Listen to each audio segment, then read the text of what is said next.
d'instruction, dirigée par le juge Cheikh Tidiane Bèye, a envoyé une commission rogatoire à Singapour pour demander aux autorités judiciaires singapouriennes de collaborer avec la CREI, la justice sénégalaise, pour s'occuper de ce compte, confirmer ou infirmer son existence, éventuellement le bloquer et nous rapatrier l'argent qui est placé.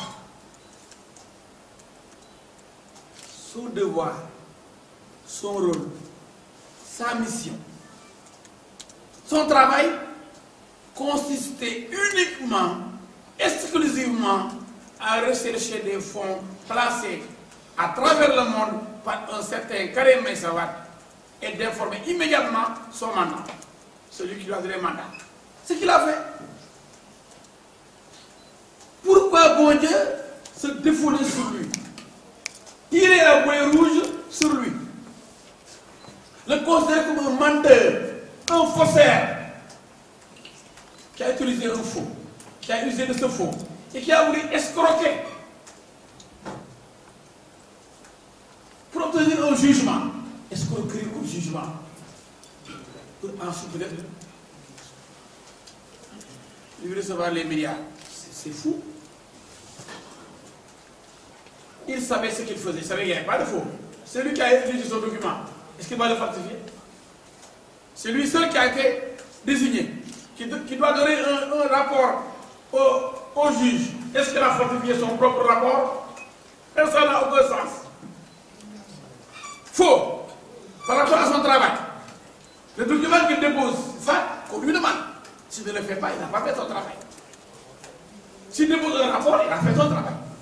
Il dépose un rapport, on dit qu'il a fait du faux. Donc il a pris le rapport, son propre rapport, il l'a falsifié. Ça n'a pas de sens. On peut le condamner pour ça. Faux.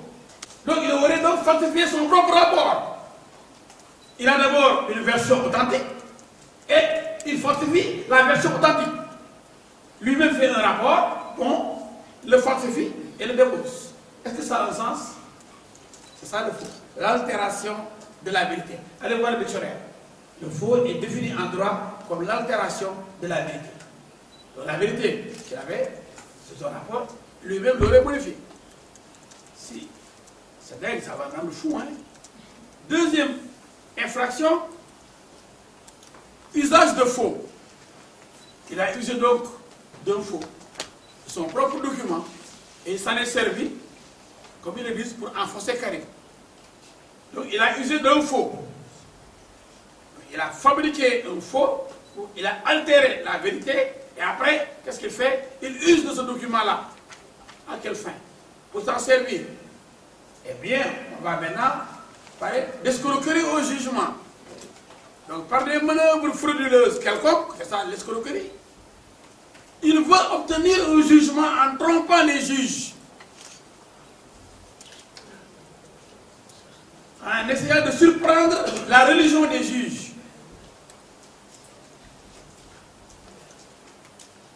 Mais dans quel pays sommes-nous? Lui, il n'est pas parti au procès de Karim Wade. Il n'est ni par civil ni défense. Si le jugement est rendu, il n'est pas concerné. Donc, comment devrait-il manœuvrer, tromper les juges pour obtenir un jugement en sa faveur? C'est ça l'escroquerie au jugement. Vous avez vu que même vous n'êtes pas des magistrats, mais vous ne l'aurez pas condamné pour les trois infractions. Faux. Où est le faux? Usage de faux. Il a usé de quel faux? Escroquerie au jugement. Il a manœuvré en essayant de tromper les juges pour obtenir un jugement qui lui accorde de l'argent. Il n'est même pas parti au procès. Cette situation, elle est nulle.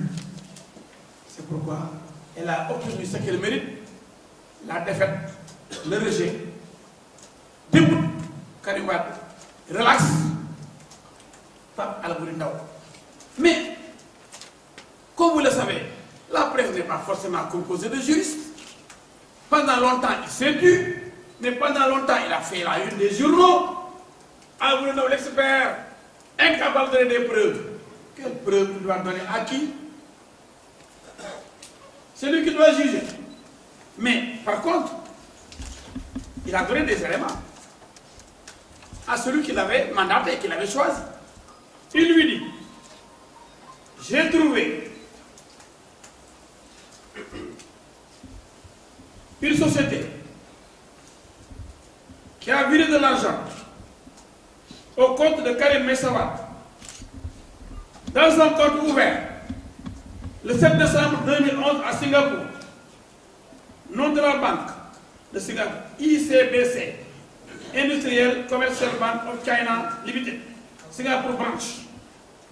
Adresse de la banque, John Hancock Clover, 12016, Raffles Quay, Singapour. Code de la banque, ICBK SGSG. Numéro de compte de Karim Wade, Tunder 2011.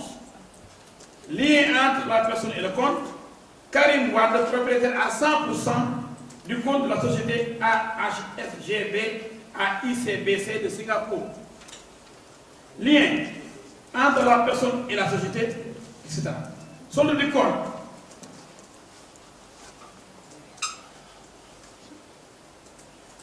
Solde du compte. À la date du 26 avril 2013, 93 761 204 dollars américains. Ça a à peu près 47 milliards. Nota bene, le compte est administré par un agent de la banque, mais HS est domicilié dans les îles Vierges britanniques. Et il donne des mouvements de compte. Année 2012, seulement 2 mouvements entre crédit de Dubaï Céramique. Le 11 janvier 2012, un versement dans le compte de Karim Wade de 2 437 758 dollars américains. Le 16 février 2012, avant les élections présidentielles, 2012, un versement de 13 372 842 dollars US. Ces 2 versements proviennent de la société Dubaï Céramique, cette société ayant une activité déclarée de matériaux de construction et enregistrée auprès de cet établissement bancaire comme appartenant à 100% au groupe DP World FZ. Année 2011, des mouvements importants ont été effectués au cours du mois d'ouverture du compte. Et il s'explique. 15 décembre 2011, Capital Group, MP Capital Group, Mamadou Pouy, qui est en prison avec son ami. Bank of China, Hangzhou, 2 350 000 dollars. Le même jour, 15 décembre 2011, Jebel Ali Limited, Ibrahim Abou Khalil, Bank, c'est Bank of China, Hangzhou, 2 430 000 dollars US. Quand je dis 2 millions, quand vous avez 2 millions de dollars, c'est 1 milliard. Le franc CFA déjà. Si on dit 2 300, c'est 1 milliard 150 000. Donc 2 430 000 dollars ici. Ici on est à 1 milliard 200 et quelques millions.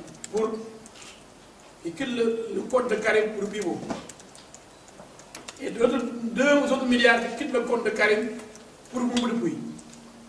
Troisième mouvement, le même jour, le 15 décembre 2011, Sen Pharma, ça reste sénégalais, hein? Sen Pharma, l'officiel du virement, Taïbou Ndiaye, qui est en train d'être jugé à la CRI. 15 décembre 2011, Taïbou Ndiaye, Sen Pharma, Taïbou Ndiaye, Bank of China, Hangzhou, 1 760 000 $, à peu près 800 millions de francs CFA. Il faudrait que les gens se disent, ah ça c'est les pharma. Quels sont les liens entre les pharma et Moudiaï? Le code soit ouvert à son nom, à la Bank of China en dessous, pour que Karim Wade lui vide de l'argent là-bas d'un montant de 800 millions. Quelles sont les connexions, les liens de connexion? Mouvement entrant, c'est l'argent qui sortait du code de Karim Wade. On dit que lui n'a pas de preuve. Les mouvements sortants. Le 9 décembre 2011, mouvement entrant, Black Pearl Investment, 18 101 681 $. C'est près de 10 milliards. Black Pearl, vous avez assisté à l'audience quand Ibo Joseph Bass est venu, désigné par les juges d'instruction de la CREI pour administrer provisoirement Black Pearl. Le DG a pris la tangente, a pris l'avion le même jour. Il ne l'a jamais vu. Il a fui comme votre confrère V. Aïdara, comme Rio Delattre, Madame Delattre, comme le jeune frère de Bibo, Karim Abou Khalim, véritable bande d'association qui m'a fait. Alors, 13 décembre 2011, autre entrée, Istar, c'est la dame de la société Istar pendant le procès de Karim Wade, avec les immeubles, les agences immobilières, Istar Engineering, pour 9 645 491, à peu près 5 milliards. 20 décembre 2001, Merchant Holding International, qui vire dans le compte de Karim Meïssa à Singapour, la bagatelle de 53 882 782 $, ce qui fait à peu près 27 milliards. Ces entrées sont de novembre 2011 à 2013.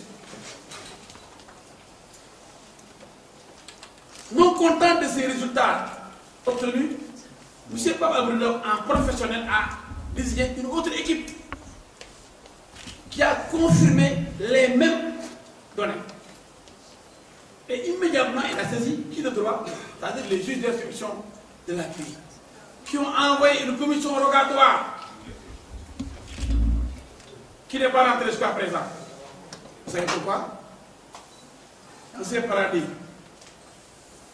je ne vais pas dire dans ces... Moi, je les appelle enfer parce qu'ils nous tuent, nous les pauvres. C'est un paradis pour les milliardaires. C'est un enfer pour les pays pauvres, dont les dirigeants détournent les maigres ressources. Ces paradis ou enfer fiscaux, mais ne veulent pas collaborer parce qu'ils risquent de perdre leur clientèle. Si ces paradis fiscaux s'aventurent à informer la justice des pays qui réclament des informations, les gens n'iront plus verser le milliard là-bas.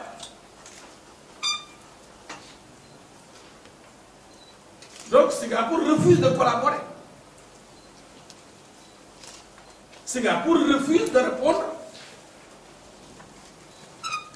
à la commission rogatoire internationale envoyée par le Sénégal. Singapour veut protéger son économie. Économie de magouille. Économie de recettes de malfaiteurs. Économie qui reçoit des milliards provenant de pays extrêmement pauvres et des milliards à cacher. Et c'est pourquoi Papa Alou a gagné de fort belle manière son procès contre les vendeurs d'illusions. Nous avons vu des femmes manifester au tribunal. Elles nous ont même agressés. Nous deux, nous avons été agressés au sortir d'une audience. On a voulu l'intimider pour qu'il ne dise pas la vérité. On s'est acharné sur Al-Bourinda. On a voulu le jeter en pâture. Mais pourquoi? Mais il a dit, détourner l'attention des Sénégalais sur lui. Pour qu'on se focalise sur un supposé, un prétendu menteur, un faussaire, un escroc, parce qu'on crée au jugement. Pendant ce temps-là, celui qui doit rendre compte à son peuple, il faut l'oublier. C'est le prince. Quelle bonne stratégie. Mais ça ne peut pas prospérer. C'est ce que je voulais ajouter pour montrer que Pape Alfred Ndao a été véritablement une victime et le tribunal l'a compris. Et nous vous annonçons ici que nous allons faire appel